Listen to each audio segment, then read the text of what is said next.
A quick note to listeners. We recorded this episode with Alicia Barton of Vineyard Offshore prior to the turbine blade incident at her company's wind farm, so that subject will not be covered here.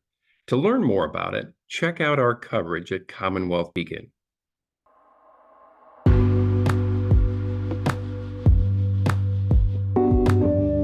It's a very interesting time in the offshore wind industry.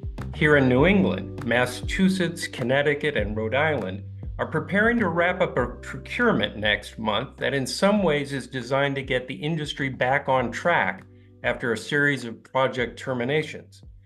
Nationally, Donald Trump has roiled the waters by suggesting that if elected, he plans to shut down the offshore wind industry with an executive order. And Vineyard Wind 1, one of the first, some would say the first, major offshore wind farms in the country, is moving toward completion. I'm Bruce Mohl of CommonWealth Beacon, and my guest today is a key part of all of these storylines.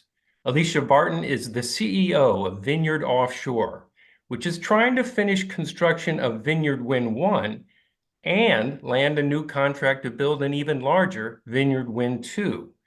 She also has an impressive resume of jobs in industry and government revolving around energy, particularly clean energy.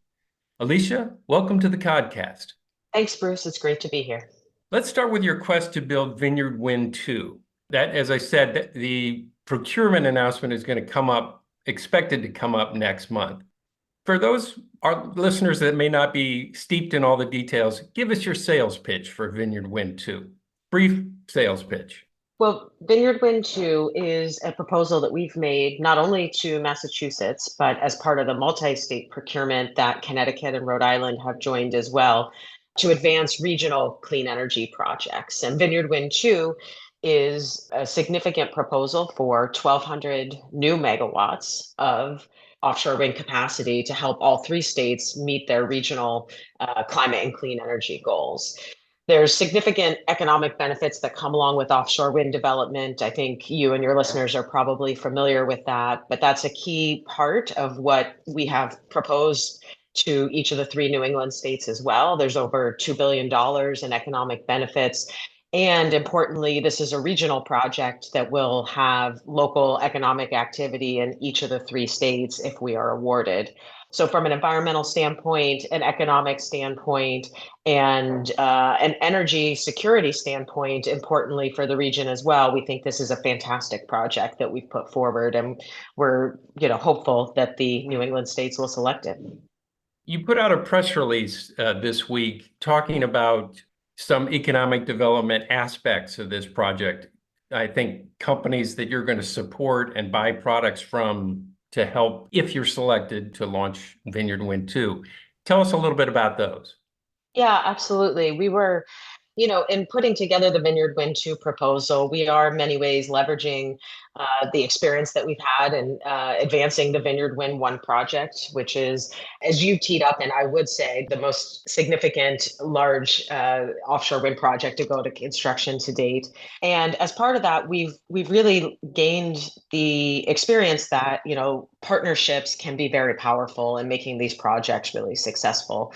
And that can be very multifaceted. So partnerships with local communities, partnerships with labor, partnerships with the fishing industry.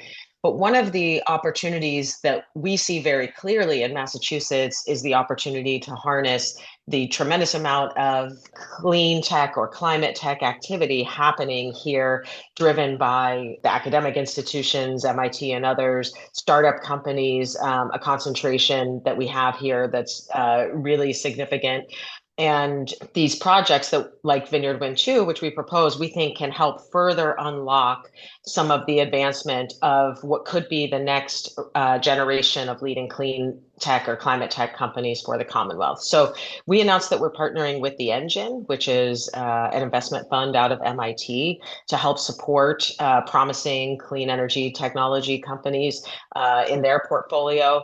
We also announced that we'd be seeking to partner with two of the leading climate tech companies that are based here in Massachusetts. One is Sublime, that's developing low carbon cement, and the other is Veer, which is developing solutions essentially to reduce transmission losses in electrical infrastructure. So This is something that we think is also very timely. Governor Healey's made clear that she has a vision to make Massachusetts the national leader in climate tech, and she's proposed a $1 billion funding initiative that the legislature is actively debating and that we're very optimistic will pass. And tying that to the Commonwealth's nation-leading offshore wind goals makes all the sense in the world, in our opinion, and that's why we're excited to be advancing these kind of partnerships.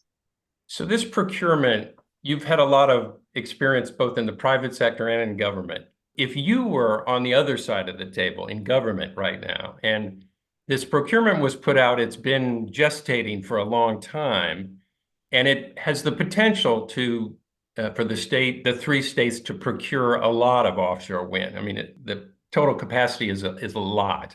But there's been debate about whether the states should go big at this point in time or go small, in part because there's a lot of concern that the price is going to be high. Now, I'm not asking you to reveal what your price is at this point or anything, but what's that trade-off? How do you view it as if you were sitting on the other side? Should the states go as big as they can or be a little smaller? Well, you're right, Bruce. I have sat on the other side of the table and helped lead procurements, in particular, in former roles that I've had in New York State. And I think the question you're asking is the key question that policymakers are wrestling with. And, I think I'll start by saying that the three New England states have done something very smart and strategic by putting together this procurement on a regional basis, aggregating their buying power, and asking for proposals to see what would come in. Now, of course, they're not obligated to select proposals or to buy everything that was submitted. And that's, presumably what they're debating. And the question you're asking is this the right time? Should we go big now? And you're probably not surprised that my answer would be that I do think the states should go big. And I do think that's in their best interest as buyers of clean energy on behalf of the ratepayers in New England.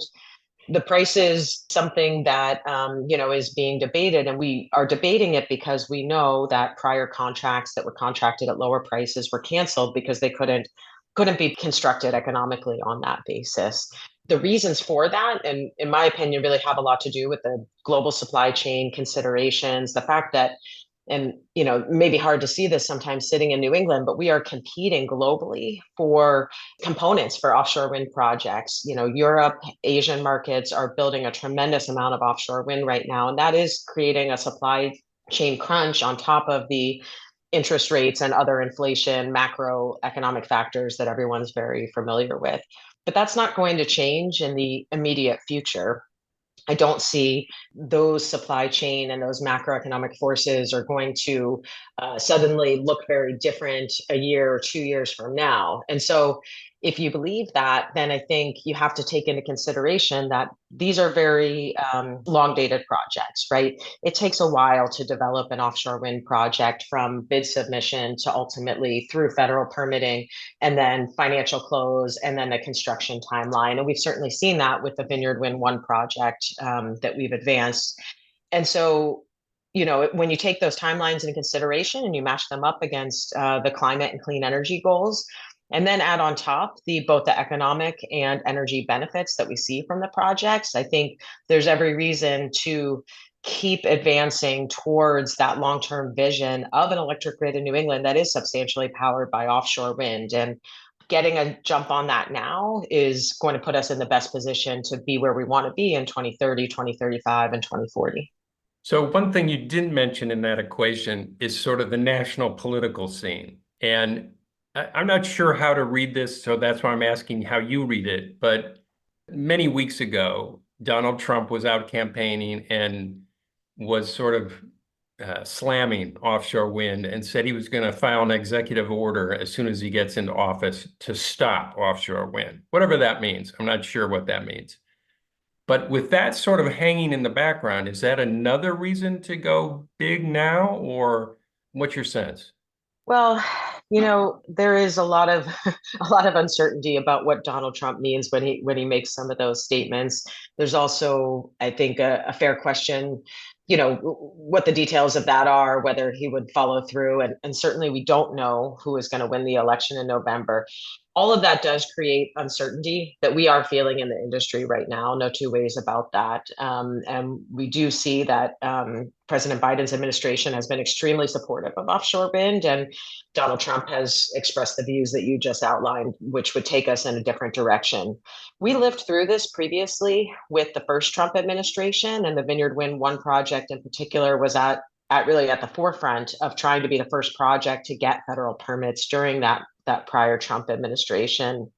And we don't know whether the situation will be the same or different this go round. But one of the things that we observed during that time was a tremendous amount of support from states to say that even despite a federal administration that wasn't supportive of offshore wind necessarily, that they were not going to back off of their goals. And I think, the support that Vineyard Wind 1 received from the Commonwealth of Massachusetts during the first Trump administration was very significant.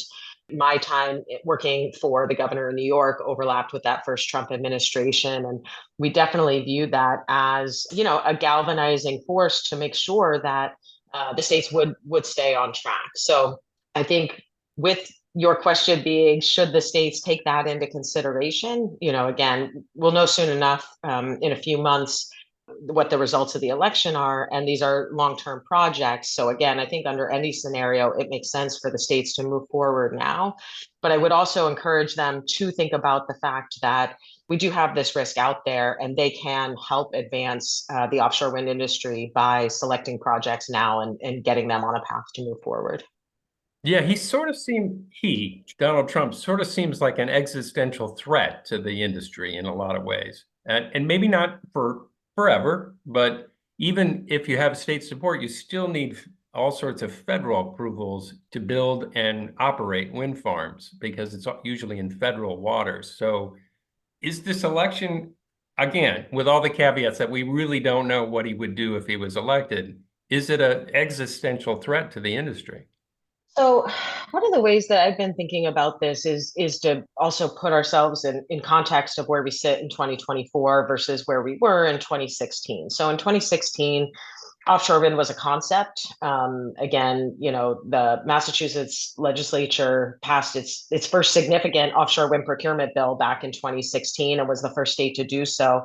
But we didn't have any of this experience, and we didn't know how the industry was really going to evolve. If you fast forward to today, and I think it's super exciting and important for people to realize, I've talked a lot about Vineyard Wind and the fact that, that 806 megawatts is going to be completed soon enough and serving Massachusetts customers.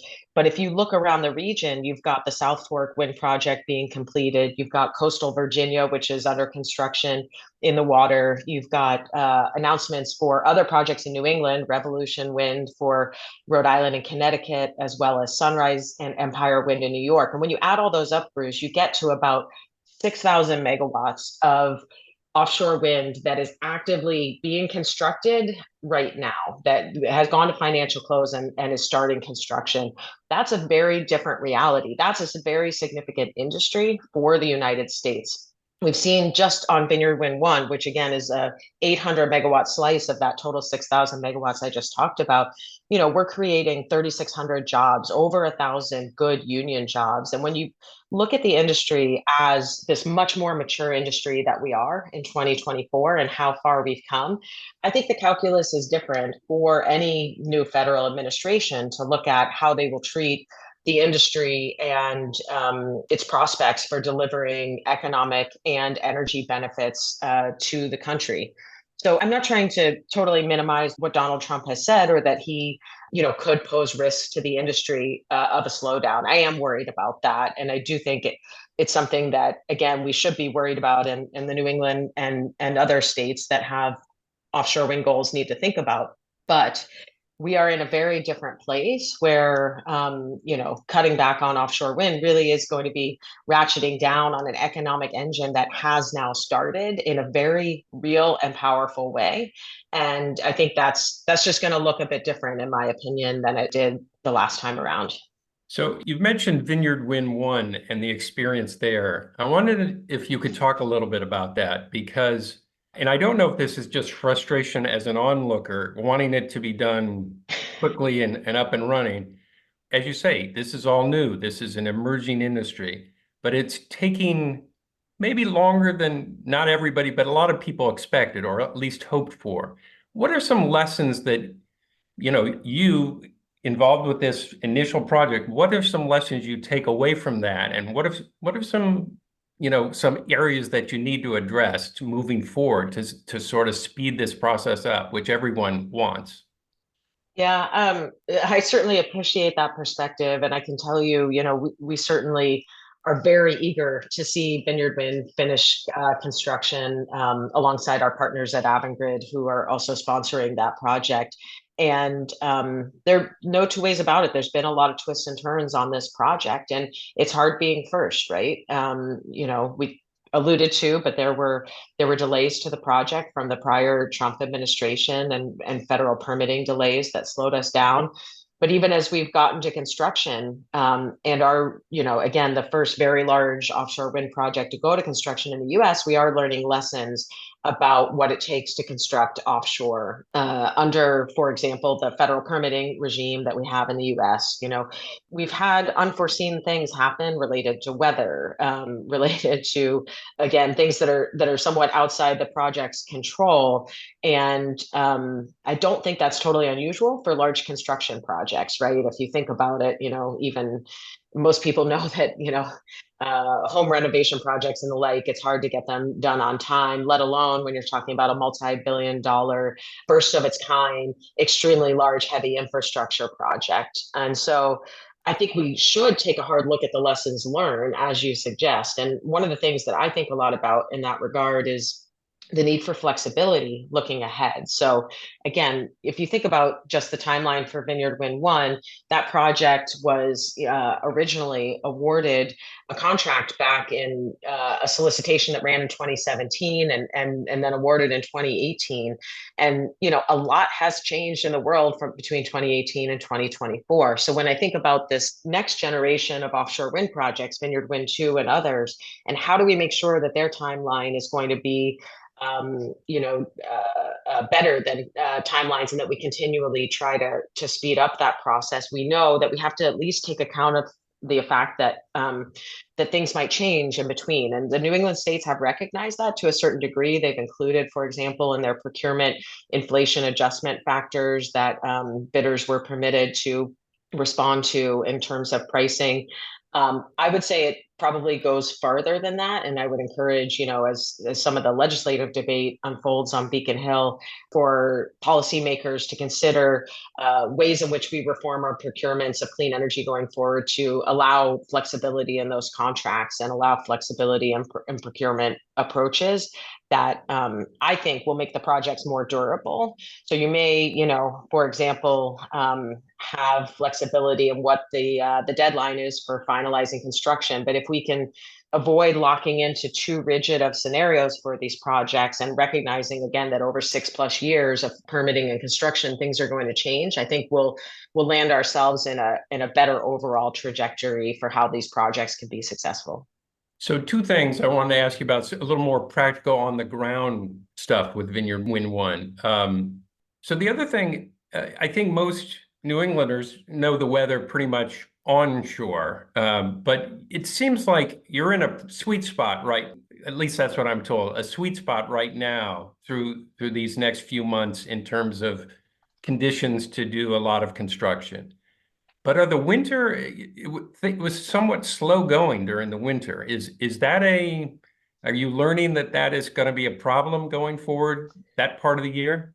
Well, obviously, when you're dealing with construction in a harsh environment like the Atlantic Ocean and water depths, and at seas that can be unpredictable, the winter is a tougher time than the summer. That is true. We also have restrictions in some cases on what types of activities you can undertake during certain months of the year, and those are important. They tie back to our federal permits and are really related to protecting certain species, including the North Atlantic right whale, which gets a lot of attention, and is critically endangered, of course. So there's no doubt about it. We're hopeful that this summer months help us accelerate the pace versus what we've seen. And then, we'll see where we are come, winter, and then heading into some of those time of year restrictions if we're not done by next year. And one last thing, you mentioned earlier that we're not alone trying to do this.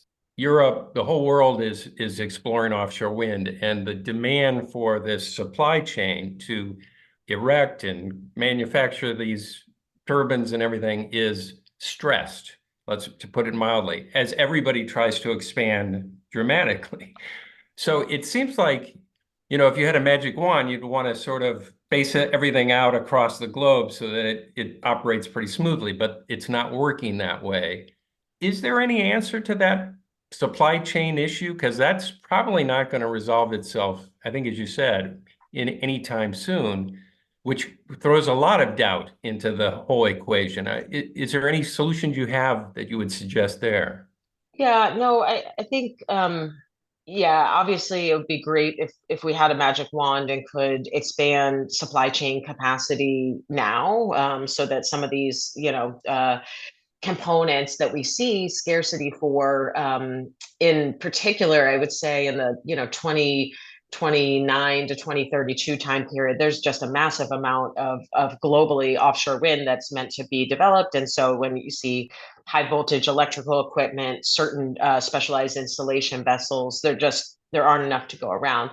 I do think that, however, the supply chain will respond to the market signals that show that there is just an increasing amount of demand for offshore wind globally. So I think that will send global supply chain investment signals. What it means for us in the US, though, is, we have to admit we're still an earlier stage market, and in some ways a riskier market for some of these suppliers. We have been talking about the opportunity for offshore wind projects in the US to catalyze local supply chain developments. And that is, I think, still a correct vision for the industry, but we have found that it's been challenging. We haven't necessarily seen all of the projects, the supply chain projects that have been proposed in the US moving forward. What we could do about that, I do think, is to put ourselves on a more stable path and send the right investment signals. We'd see great signals coming out of many states about long-term plans for procurement of offshore wind. Obviously we've been focused on New England in this conversation, but states like New Jersey, New York, they put out very large numbers and a detailed schedule of how they'll get there. I would encourage the New England states to continue doing that as well. We also would benefit from federal stability signals. And I do think that, candidly is a challenge for convincing global investors that this is a market to invest in right now. So, depending which way the election goes, that'll have a lot of ramifications for that. But if we see an administration elected that is supportive of offshore wind and favorable to offshore wind, I do think there's a number of things they could do, again, to make commitments to permitting timelines, to potentially unlock federal dollars through things like DOE funding, to provide backstops for ports construction or new manufacturing facilities. There definitely are tools that we have available. We need to get the support to do them. Alicia Barton, the CEO of Vineyard Offshore, thank you so much for joining us today. We really appreciate it, and best of luck next month when the procurement comes down. Thank you, Bruce, and thanks for putting a spotlight on offshore wind. It's critically important to the future of Massachusetts, and excited to be a part of that. And to our listeners, we'll see you again next week. Thanks.